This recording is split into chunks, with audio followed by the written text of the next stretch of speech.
Look at me, yeah. Remember when they hated, didn't think we make it. Now they break their neck just to look at me. Remember when I called you and you didn't fall through. Now you hate yourself, you can't look at me, look at me. Yeah. You made me. Yeah. Look at me. And what up? What's good with y'all? Alright, so today is gonna be pretty dope. I'm honestly nervous about today, not even exaggerating. At this point, everybody that's following is familiar with the cars, the bikes, everything. You guys know I have a fast ass SC. You know, the 350Z is moderately fast. G35 is like, it's alright, 370. This car, I haven't really drove it, but this car makes about just under 5 with my old tune. This setup made 490. Anywho, y'all know I got the bike, got the power commander, everything for the bike, planning on tuning the bike, but a super good deal came up for a K5 GSXR 1000. For those that know me or follow on social media, you guys know that the K5 is my favorite body style of the GSXRs. Like, I really love that body style.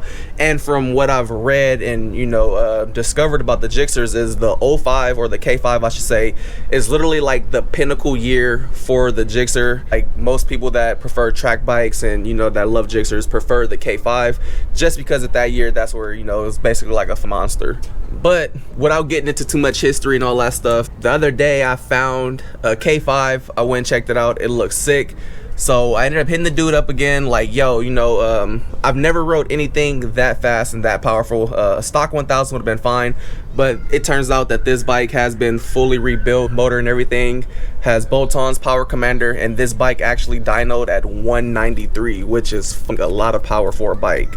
193 horsepower, like, it's a lot. So I'm kind of nervous because I've never rode a 1000. I've never rode a 1000 at all. So to, I guess, possibly getting ready to buy my first 1000, turns out that it's a fully, you know, built bike with gobs of power. So I'm nervous. I'm gonna be test riding this thing today. I'm bringing my boy Lex. I'm gonna let him do majority of the riding, but I am gonna ride a little bit. But I want him to ride it and let me know, like, the condition of the bike, if it's a good buy, should I buy it, should I not buy it. My cousin, who has a turbo booster, is a little bit more on the, like, protective side. He's like, yo, cuz, you don't need that bike, don't get that shit, wait on it, that's too much bike for you. Lex is saying the same thing, like, yo, this is a lot of bike, it's possibly way too much bike for you, but, you know, power is all in the hand. So, you know, you respect the power and, you know, you'll be fine. But there was one point in time where my 240, when it made 415 horsepower, like, that car was too much horsepower. Ended up getting used to it. My SC, when it made 600 horsepower, was like, oh, that was hella fast, but got used to it. And then, you know, here we are, you know, 900 plus horsepower later. Like, when I first drove this car, I was like, oh, this is fast. But now y'all see, I'll dog this thing on full power, don't even care, do freeway burnouts. Like, I'm super comfortable with it. So I'm gonna go check it out and see, because at the end of the day, I'm happy with my 750.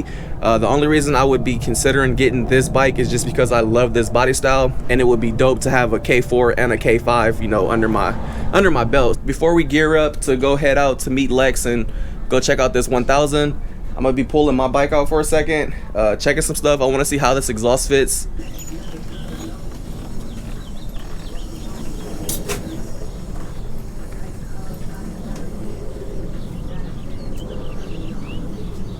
What's up, Granny?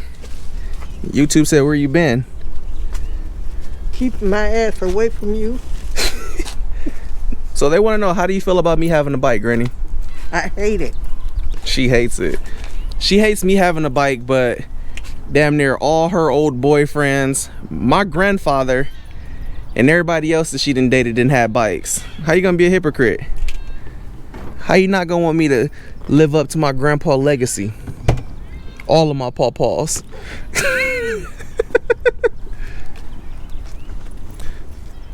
So, you know, I'm thinking about going to pick up another bike today, right? No. Yeah, pick up a 1000, a bigger bike, big one. Increase my insurance policy. You can't handle this one. I can't, but still. All it means is, if I go faster, I'm gonna tear through the bush a lot easier.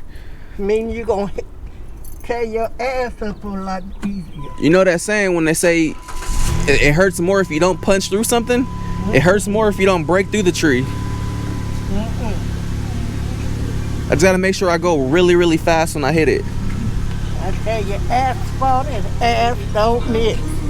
Asphalt and ass don't mix. Bye, Granny. Bye. Love you lots. Get this thing on the stands. Also, I ordered a new kickstand. My kickstand leans so much, like they cut and welded it, I guess, to make it lean more. Maybe if my bike was stretched and lowered, this kickstand would be perfectly fine, but since it's stock height and everything, it has this gangster lean to it. And what that does is when I want to go in here to get to the spools, the bike is so leaned over that, look at that. Like, I'm on that spool kinda, but this one's like hella far off, so I have to hold the bike like manually to do this. So order a new kickstand because that's just gonna be mucho annoying. Once the spools are in, just push down. Push straight down. Bam. Always start with the rear stand first. Always. And then you come and do the front side. Since this is like all new to me, like it's a learning process. Like kind of when I first got into cars, how I used to want to do all my own work and all the other stuff. It's like kind of like with the bike, it feels like that all over again.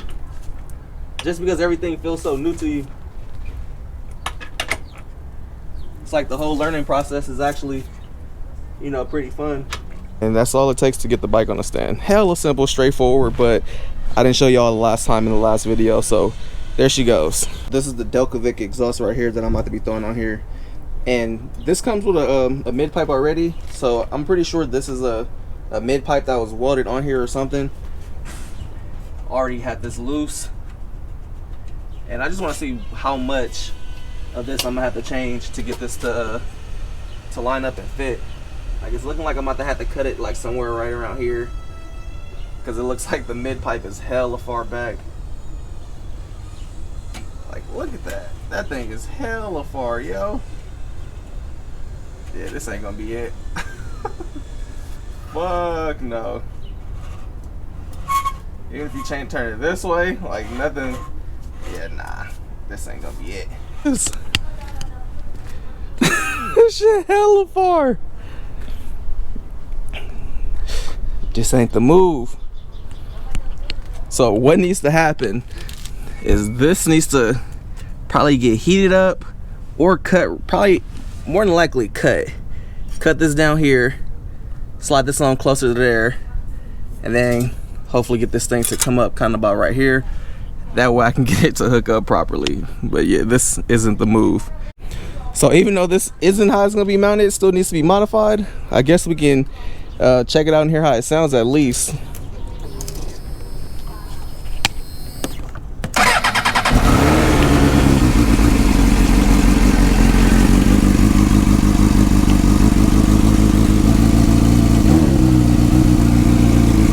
Let it warm up a little bit. All right, now that it's warm,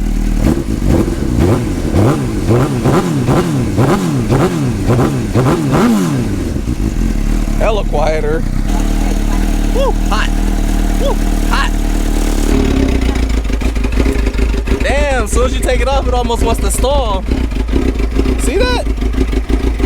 Lose the back pressure, it literally almost wants to stall.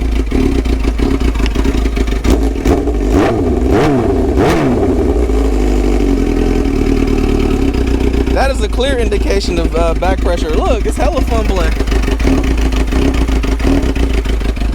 It literally wants to die without the back pressure. Alright. Interesting. That was very interesting. I had no idea that it was literally going to act like it wanted to die without the back pressure.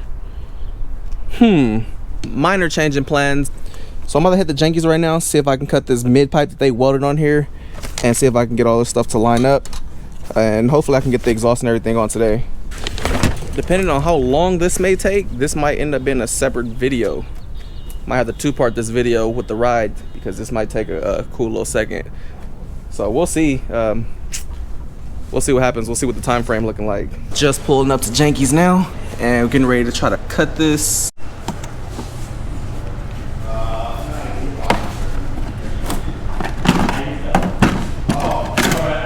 Shoom, shoom, pow, pow.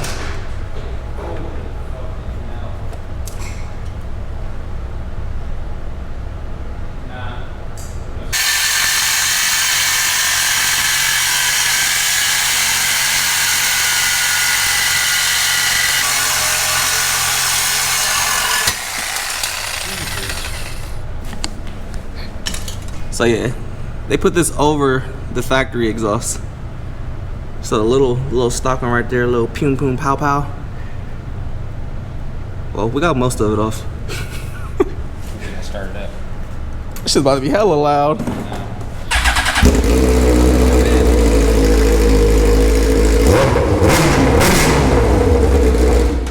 It's loud. Yeah, it's loud.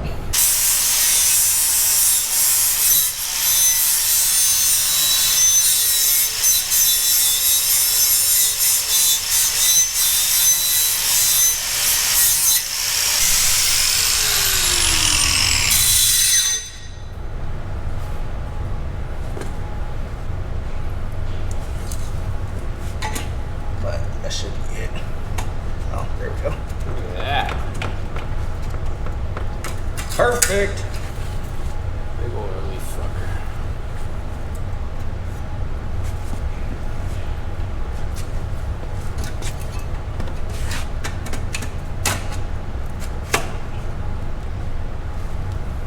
Curve it in a little bit more. Curve it in a little bit more. This way? No, other way. Yep. That's good. Too much. More better.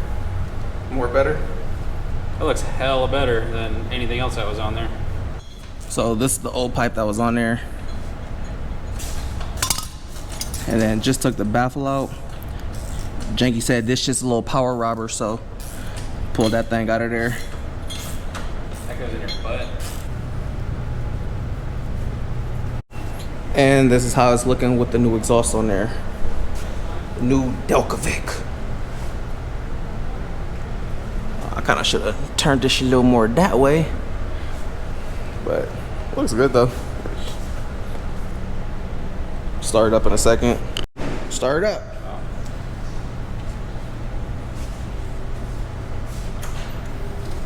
Sounds like eBay. Sounds like a bike to me.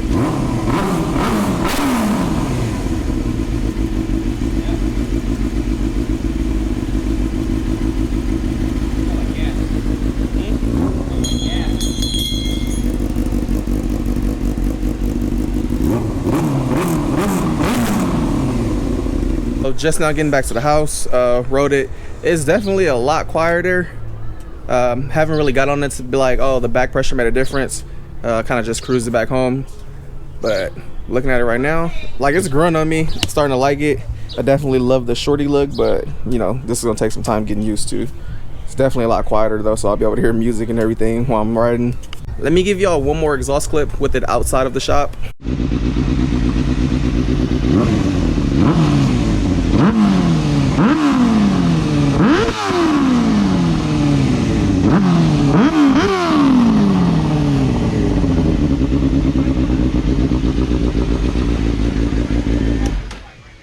Since this video is so long, what I'm about to do is I'm about to cut this one here. About to grab the rest of my stuff. We're gonna continue this as a part 2 video, and we're about to go check out the GSXR 1000 right now. I've been going too crazy, these niggas too shady. Speed limit 65, I'm about to do 80. Fuck the niggas hating on. I've been on the come up. You can go to speed, but it's better if you run up. You can ride with a nigga, but I'ma give you a choice. If you really wanna holler, then I'ma give you a voice.